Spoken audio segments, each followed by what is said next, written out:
Ini sudah ada narasumber dari pajak, ada beberapa narasumber yang sudah hadir di studio kami. Yang pertama ada Pak Timon. Halo, apa kabar Pak Timon? Baik Mas Febri, selamat pagi sahabat TA dan pemirsa TA TV. TA TV. Oke, kabar baik nggih? Ya, baik sehat.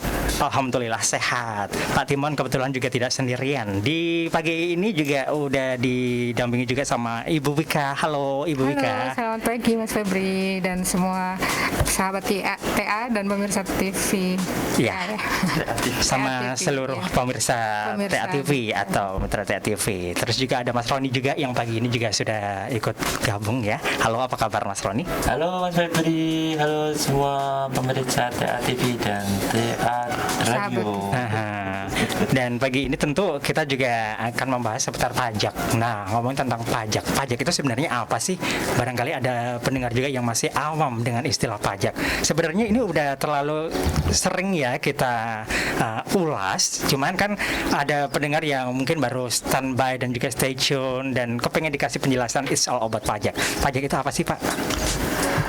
Baik Mas Febri dan sahabat TA dan pemirsa TA TV. Jadi kalau kita lihat, ini bahasanya agak berat nih.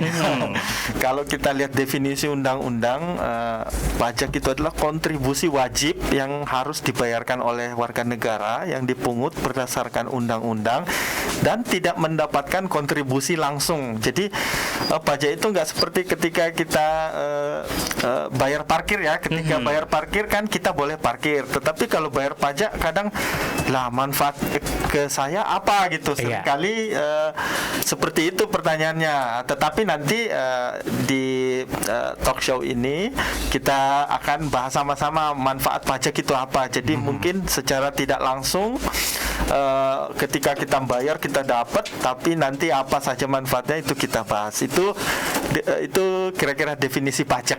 Oke. Mas Febri. Dan bagaimana ini pajak bisa berperan di masa pandemi, Pak? Apalagi yang pada akhir-akhir ini virus COVID juga kembali meningkat ya untuk para pasiennya juga semakin bertambah kayak gitu. Betul Mas Febri. Jadi kalau kita lihat berita-berita di media bahwa rumah sakit mulai kewalahan ini, ada istilahnya sudah mulai penuh, atau istilahnya itu bed occupancy rasionya itu sudah 70%, 80%, artinya sudah penuh. Nah, sebenarnya ini keprihatinan kita ya, keprihatinan kita karena sebenarnya ekonomi ini sudah mulai membaik.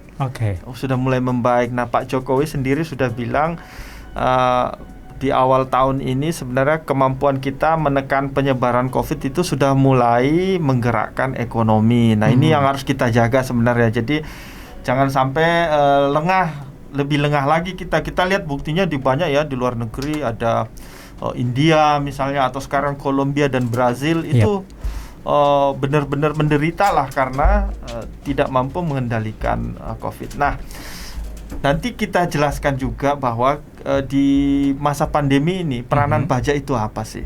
Jadi kalau sekilas saja kita lihat nih, itu yang dirawat di rumah sakit atau di tempat isolasi.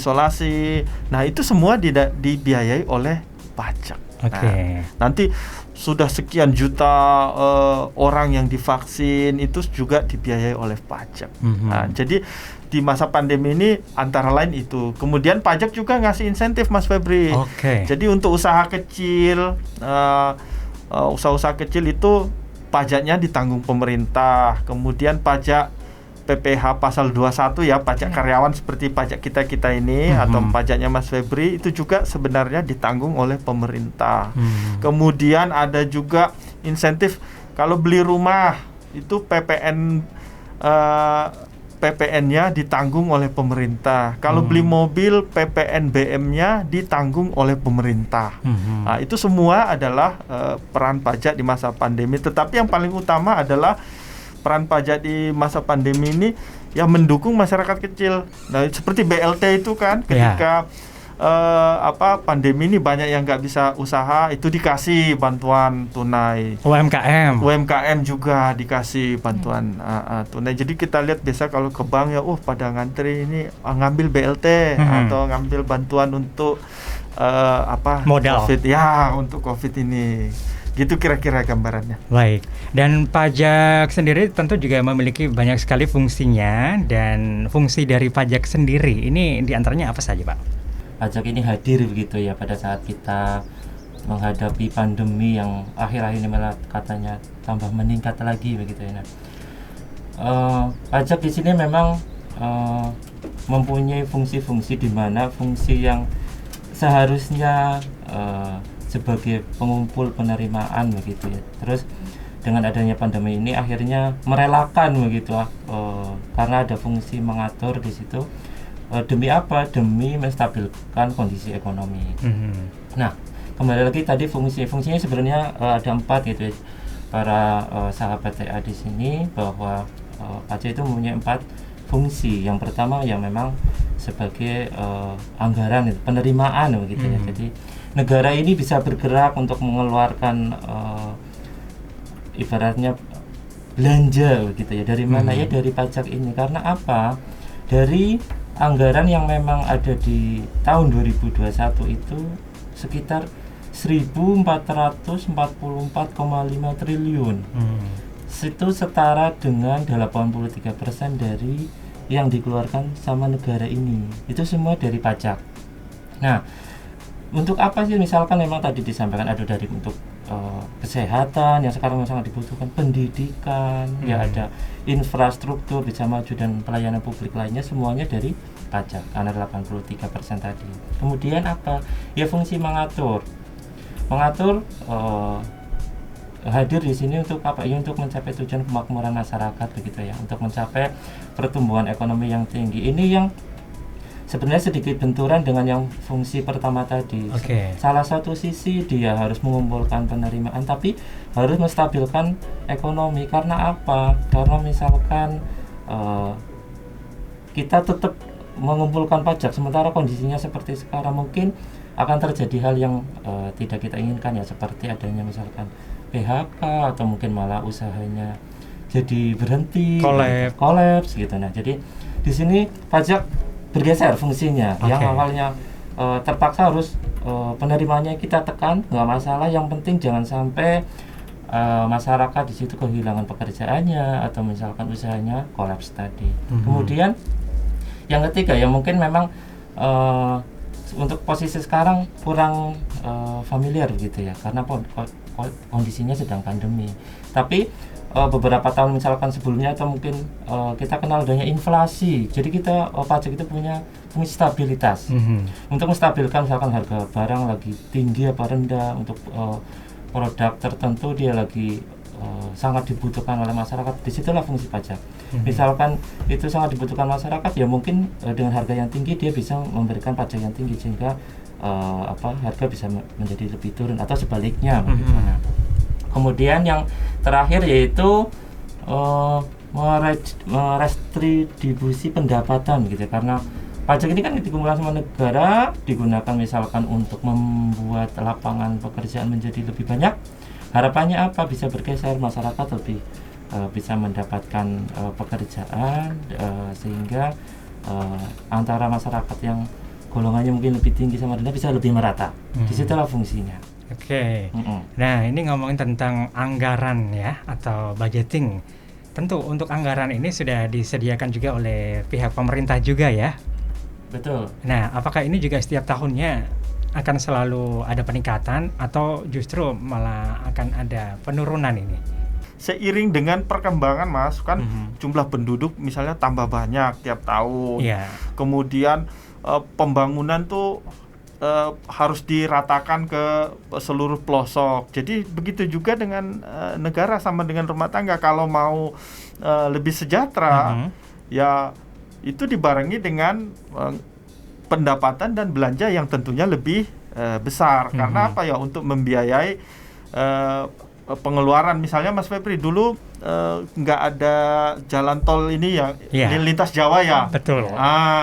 untuk bikin tol itu kan perlu dana, jadi perlu juga pendapatan untuk membiayai itu tol itu kan, kayak gitulah. Dan tiap tahun kan kita harapkan ada pembangunan yang lebih, sehingga memang anggaran itu sifatnya dinamis, dan kecenderungannya itu tiap tahun harusnya naik ya, kalau kondisinya normal. Cuman mungkin sekarang kondisi COVID, jadi ya disesuaikan juga. Belanja pemerintah itu ada yang ditekan. Dan untuk menjalankan tugas-tugas rutin negara sekaligus bisa melaksanakan pembangunan, tentu negara juga membutuhkan biaya ya.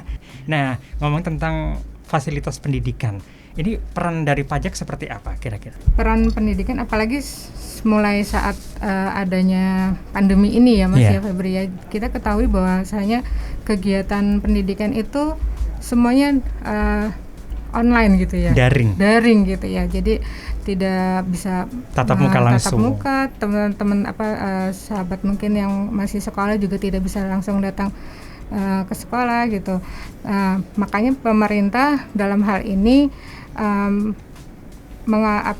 diarahkan untuk bagaimana caranya untuk meningkatkan mutu pendidikan pada saat masa pandemi seperti itu ya.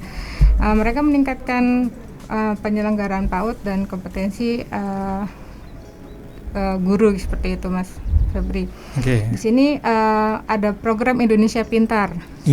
Pintar. Ya, di mana tercatat di sini Kemendikbud itu ada 17,9 juta jiwa yang masuk dalam program Indonesia Pintar. Kemudian ada juga beasiswa bidik misi. Ini untuk yang mahasiswa seperti itu ya Mas Febri ya. Ini ada sekitar 1.108.000 mahasiswa gitu ya yang mendapatkan beasiswa bidik misi ini. Kemudian juga ada bantuan operasional sekolah BOS seperti itu ya. Ini untuk TKDD ada 4,7 juta siswa, yang di Kemenek juga ada 8,9 juta siswa. Ada juga bantuan TPG non PNS seperti itu, ada sekitar 255,6 juta guru gitu, seperti itu yang mendapat bantuan. Kemudian penerimaan beasiswa LPDP sekitar 4.000 mahasiswa. Dan ini juga ada bantuan untuk rehabilitasi dan renovasi sarana prasarana untuk sekolahan seperti itu ya.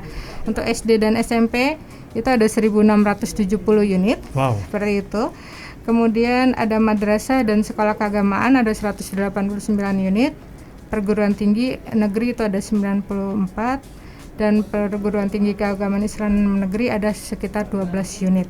Terus untuk subsidi kota biasanya juga diberikan dari uang pajak atau dari mana ini, Bu? Itu bagian dari pembiayaan pendidikan, Mas. Jadi ketika kan sekarang serba online nih. Terus untuk online kan butuh kuota. Ada subsidi kuota, itu juga disediakan oleh pemerintah yang tentunya pembiayaannya itu dari pajak. Intinya untuk pendidikan, Mas, ini kan pendidikan ini sektor yang sangat penting.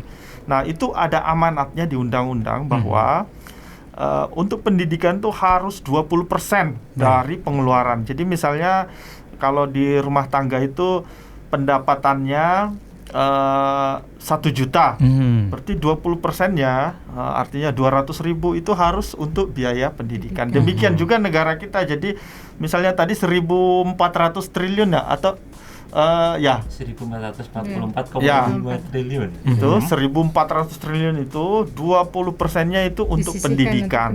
Nah, nanti alokasinya untuk apa aja tadi sudah disebutkan Mbak Wika. Misalnya untuk Indonesia Pintar, untuk meningkatkan kualitas guru, untuk beasiswa, dan juga untuk memperbaiki sarana dan prasarana ya.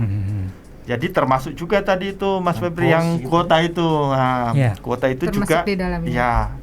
Include di dana pendidikan ini. Terus untuk biaya yang diberikan kepada masing-masing sekolah ini jumlahnya juga selalu sama, selalu diratakan atau berbeda-beda ini, Pak?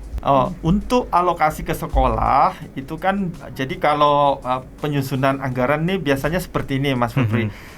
Kayak misalnya di rumah tangga ya, bulan ini ibunya mau beli apa aja.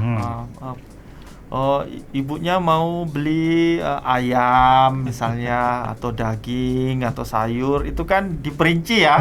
Nah sama juga ini kalau untuk anggaran negara.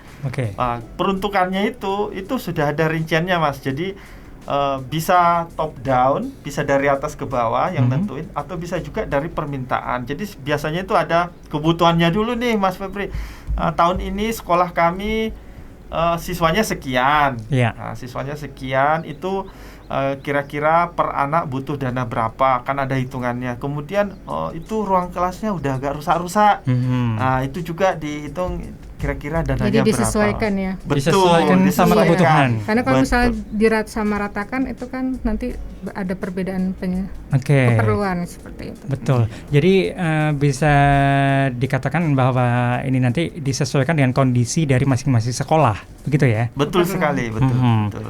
Terus untuk tim survei sendiri, ini juga adakah tim khusus yang akan menyurvei sekaligus memantau perkembangan dari masing-masing instansi kayak gitu?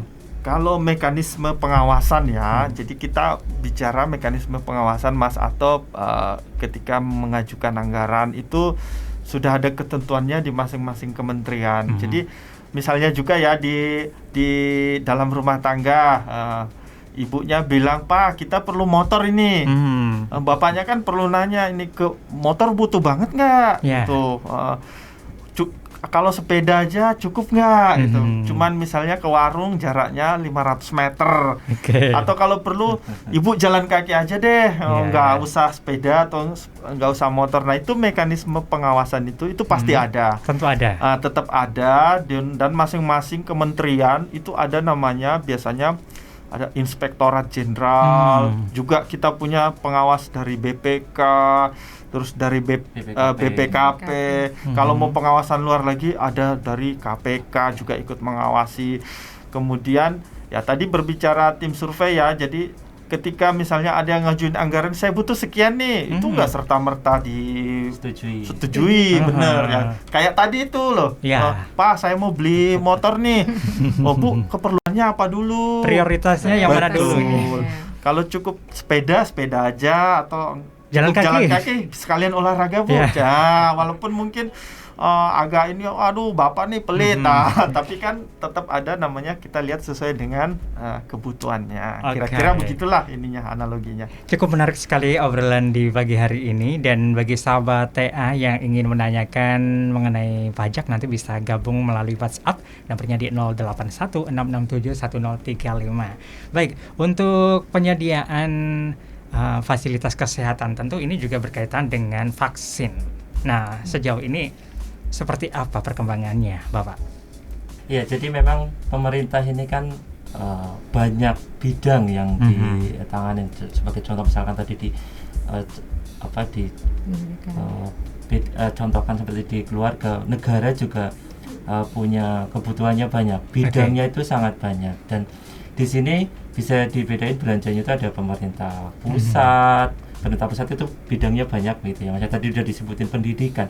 Tidak hanya melulu pendidikan, memang di amandemenkan sudah dipatok begitu ya di 20%, tapi memang ada bidang yang lain seperti kesehatan. Kita juga harus melihat dari pertahanan keamanan sosial, terus ketahanan pangan, itu banyak sekali yang harus dipikirkan. Terus misalkan juga ada untuk subsidi, kita juga sering mendengar kata-kata itu subsidi ya, itu juga dari pajak.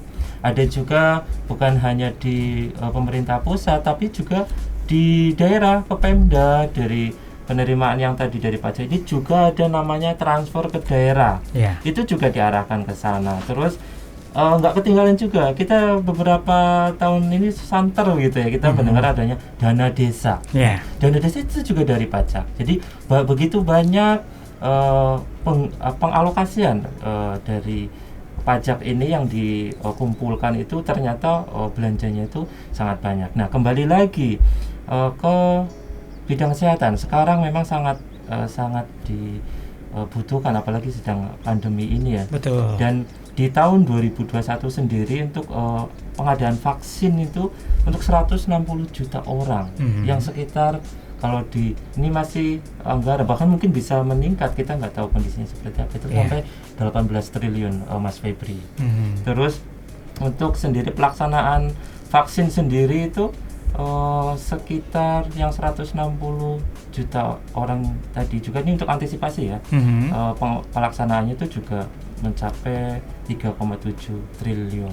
Itu hanya untuk vaksinnya, belum juga misalkan dari untuk yang PCR swab begitu ya, ada alat-alatnya semua di situ. Terus juga untuk santunan dari pihak rumah sakit, betul, santunan tenaga kesehatan, tenaga medis kayak gitu, insentif tenaga kesehatan. Memang biayanya sangat tinggi gitu ya. Misalkan orang yang di isolasi itu kan semua memang ditanggung sama negara. Dari mana lagi? Memang dari pajak di situ. Termasuk kalau misalnya ini ada yang terpapar COVID, kan biasanya harus melakukan karantina di rumah sakit. Terus untuk makanannya, terus fasilitas bagi pasien itu juga apakah dibiayai oleh pemerintah atau bagaimana ini?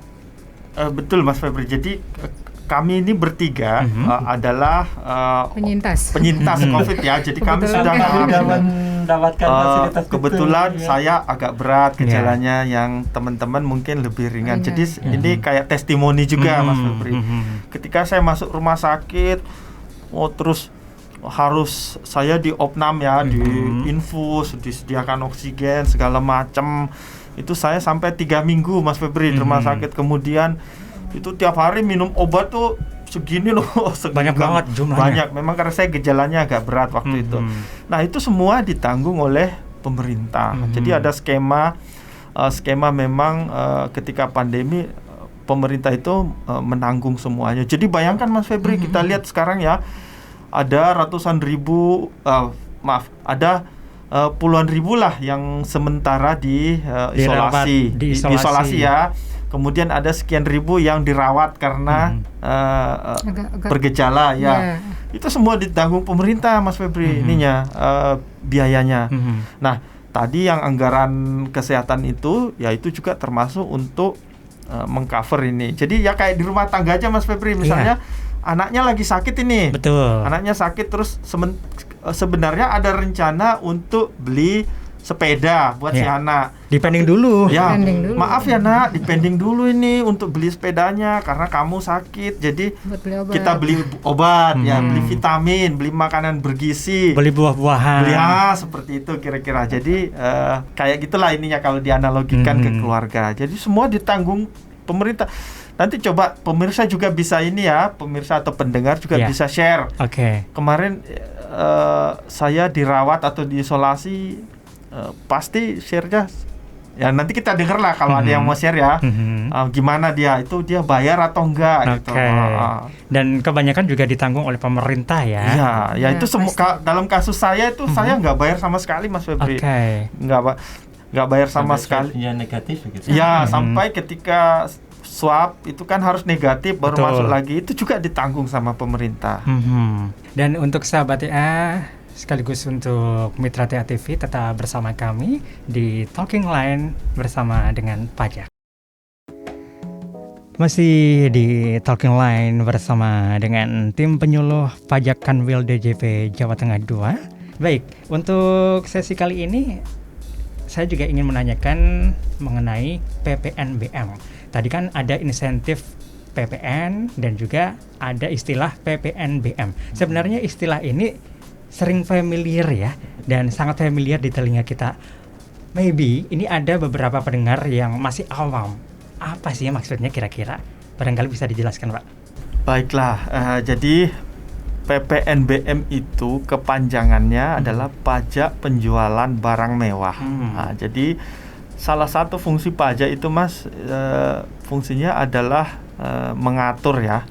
Mengatur. Jadi untuk mengatur pola konsumsi masyarakat untuk barang-barang mewah itu dikenakan pajak. Nah, itulah yang namanya PPNBM. Nah, itu untuk kategorinya itu untuk barang-barang yang memang mewah. Jadi misalnya mobil untuk cc tertentu, cc besar, atau rumah dengan nilai tertentu, ada juga yang kena itu. Tetapi PPNBM itu sifat pengenaannya itu hanya sekali, hanya satu kali. Jadi ketika misalnya diimpor dari luar negeri itu kena, atau ketika pabrik mobil menyerahkan ke dealer. Nah, itu sekali aja itu PPNBM. Itu kalau PPNBM ya.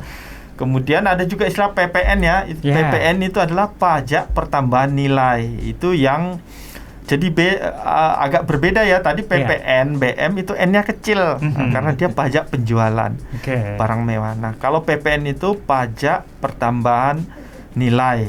Nah, ada juga namanya PPH, hanya kecil, pajak penghasilan.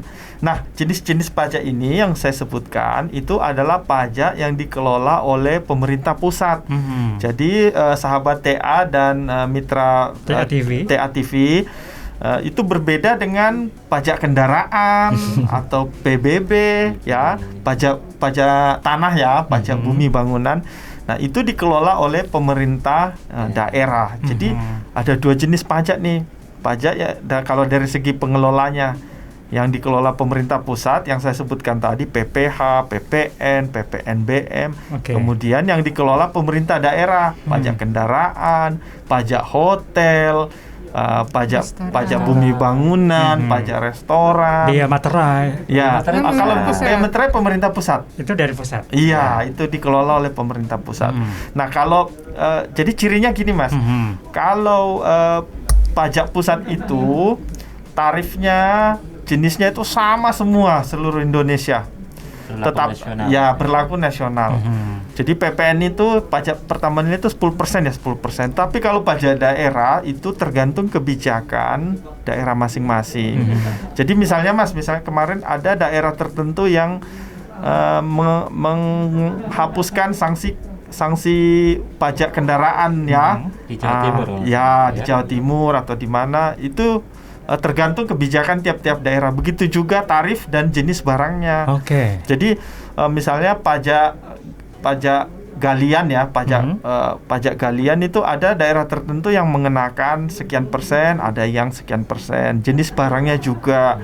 Nah, ada di daerah-daerah tertentu itu yang ada pajak untuk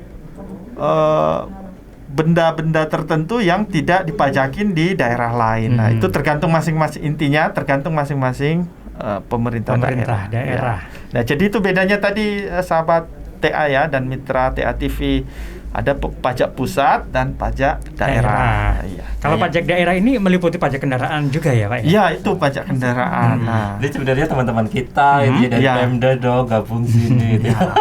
Nah, itu yang dikelola teman-teman kita dari Pemda itu biasanya Bapenda ya. Ya. Atau kalau yang tempat setornya itu pemungutannya itu di Samsat ya. Kalau pajaknya Satuan Administrasi Satu Atap ya. Samsat. Nah, itu teman-teman di Pemda. Ya. Nah, nambah ini yang tadi pajak pusat itu sebenarnya ada 5 ya atau 4 gitu ya. Kalau 5-nya apa saja itu? Yang tadi sebutin Mas Tim, ada PPH, PPN, PPNBM, PBB, PBB tapi hanya untuk yang istilahnya itu P3. P3 itu apa? Perhutanan, perkebunan, dan pertambangan. Dan yang terakhir disebutin Mas Febri itu biaya materai. Itu hanya 5 saja yang dikelola sama pemerintah pusat. Bayangannya sedikit aja gitu. Jadi PPH itu seperti apa? Contohnya PPH itu ada banyak ya. Jadi kayak perusahaan nih, punya perusahaan PT gitu ya. Di situ misalkan punya karyawan, dia ada PPH pasal 21. Jadi untuk gaji dibayarkan, dipotonglah PPH atas gajinya itu namanya PPH 21 itu. Terus ada PPH pasal 22 untuk yang misalkan transaksi dengan bendahara dengan para pemungut PPH pasal 22. Ada pasal PPH pasal 23 untuk jasa, kayak jasa misalkan dia yang menulis buku, untuk misalkan ada misalkan jasa profesi yang lain itu juga untuk PP pasal 23. Terus ada yang PP pasal 25 itu untuk perusahaannya sendiri.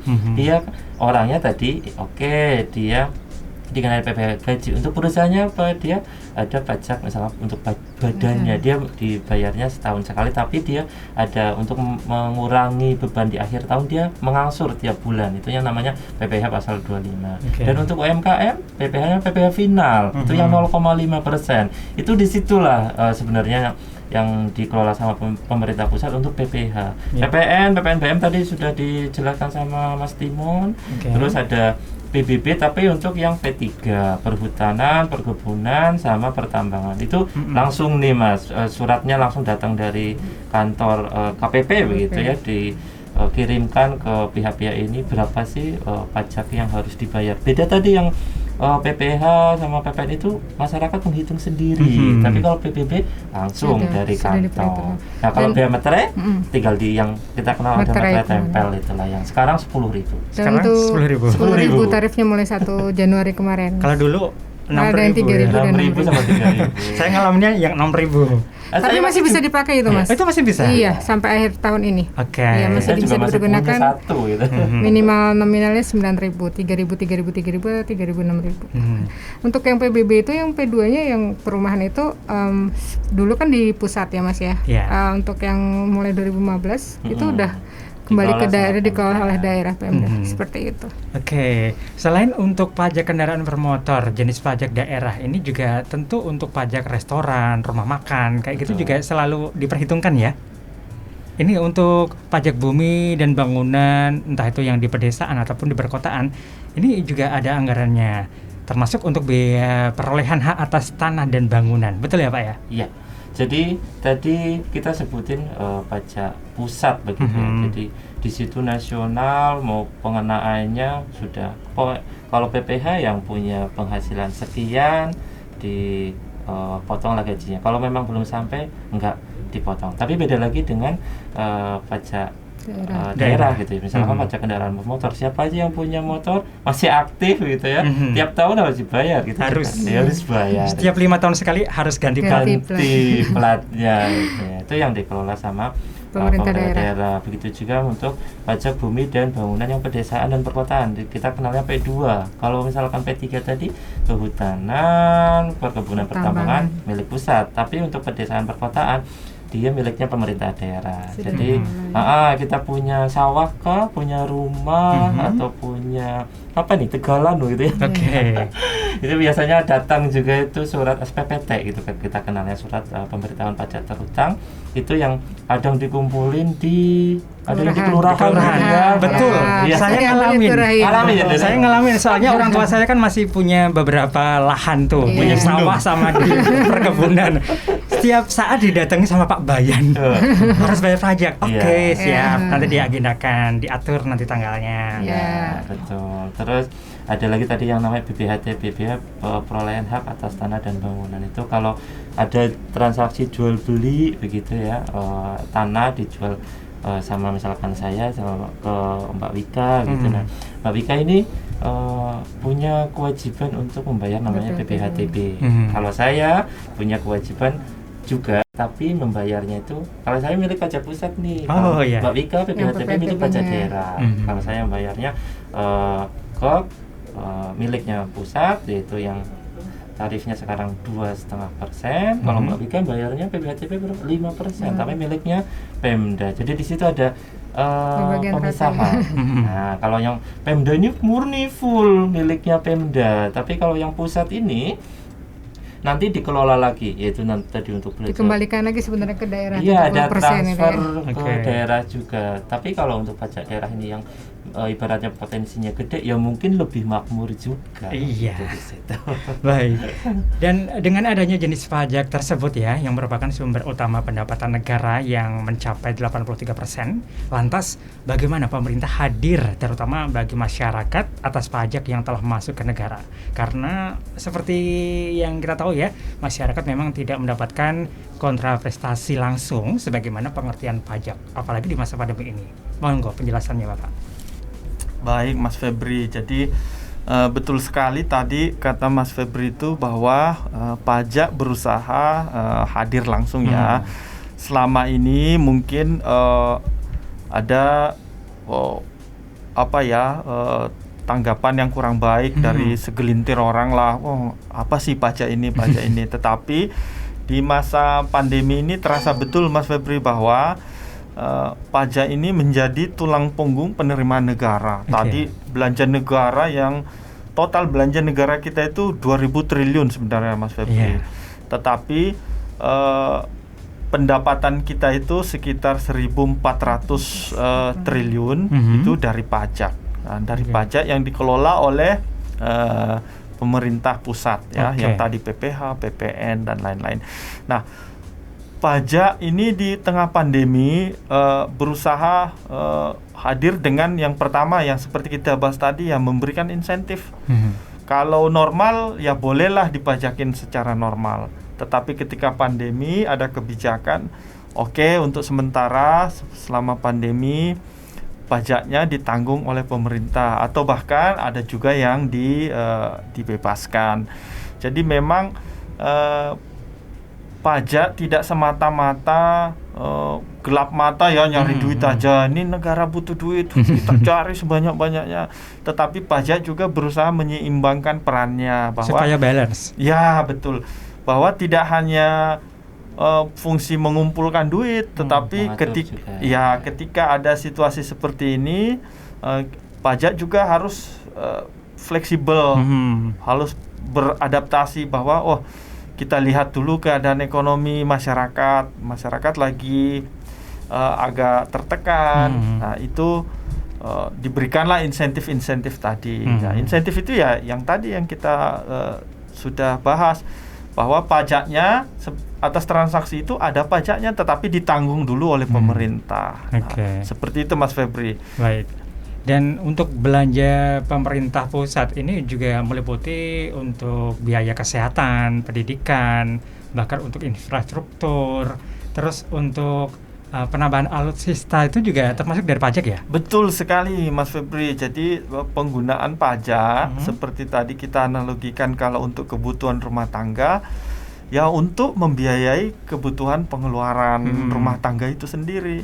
Nah, termasuk kalau kita bicara rumah tangga negara, kesehatan, tadi pendidikan, infrastruktur, bidang pertahanan dan keamanan, teknologi informasi dan komunikasi. Ya, teknologi informasi, karena memang nggak terhindarkan ya kita sekarang di era informasi yang begitu cepat. Ya, era digital. 4.0. Ya, 4.0.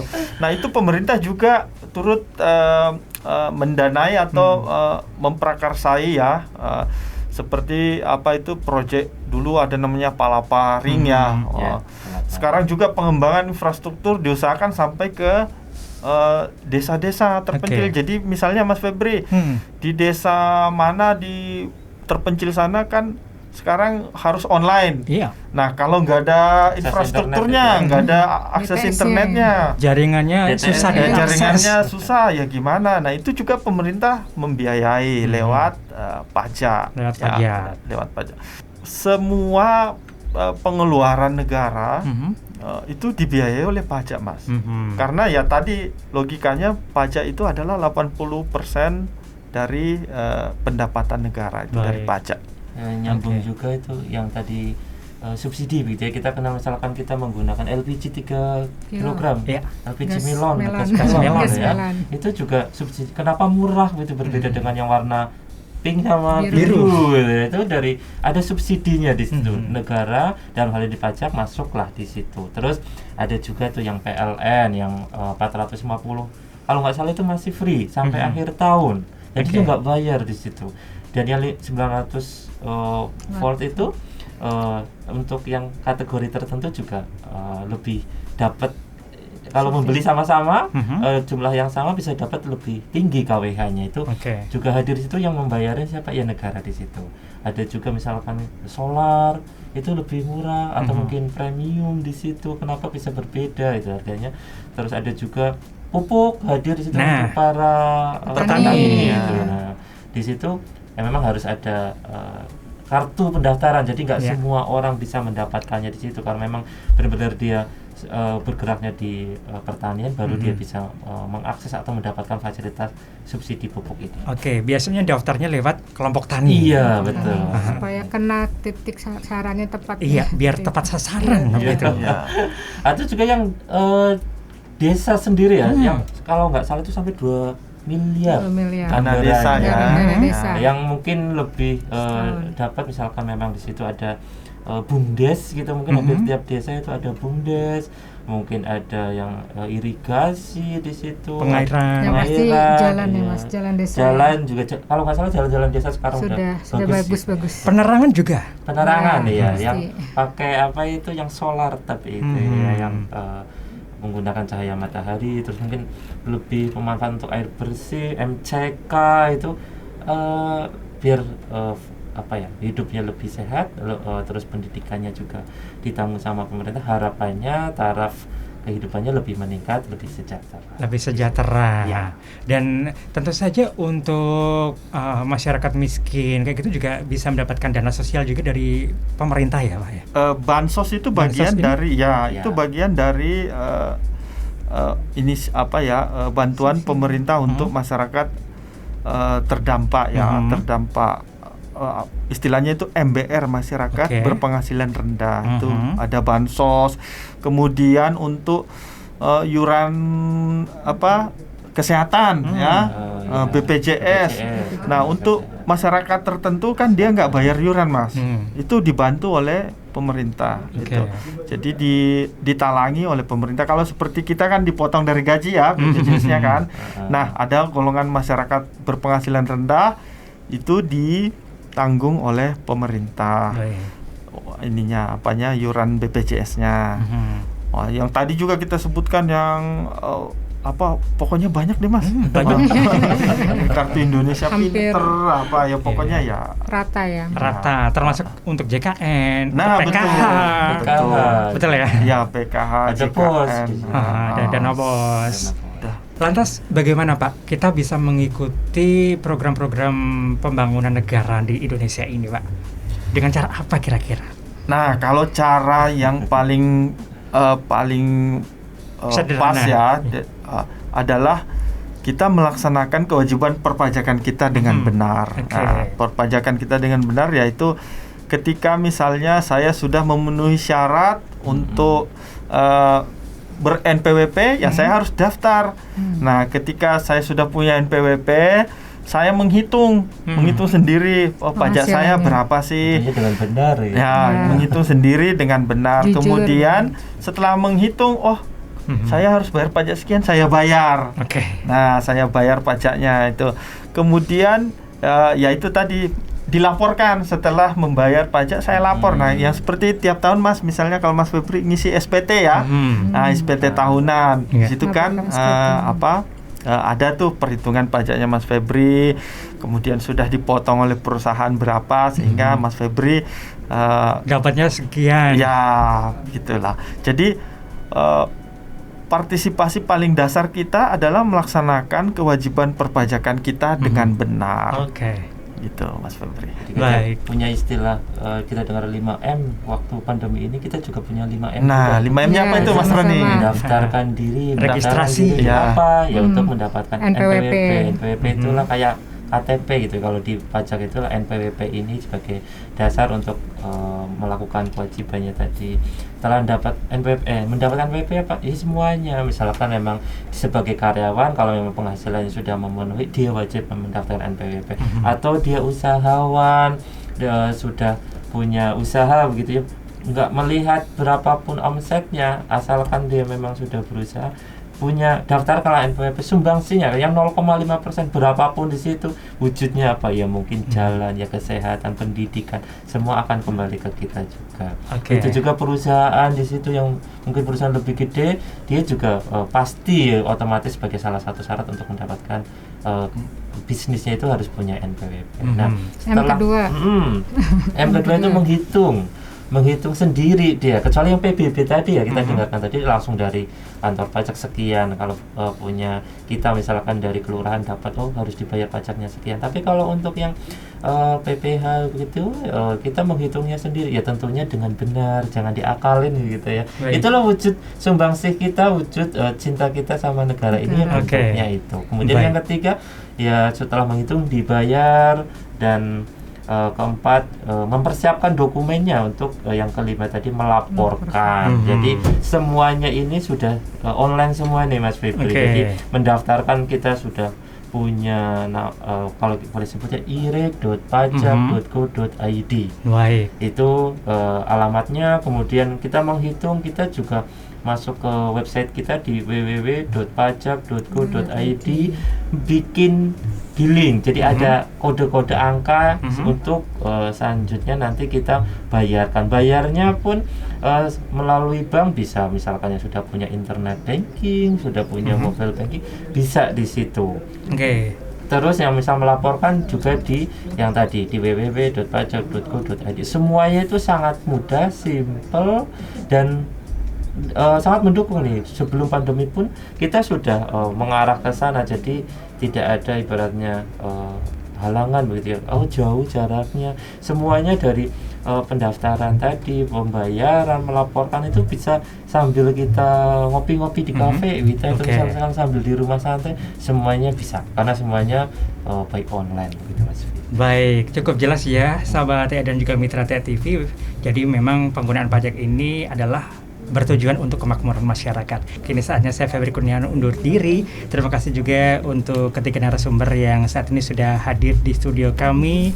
Terima kasih untuk petugas dari pajak yang sudah berkenan hadir untuk melakukan talk show dalam Talking Line hari ini. Saya Febri Kurniawan, selamat siang dan tetap menyatu hanya di 103,5 TA Radio, saluran musik dan informasi terbaik.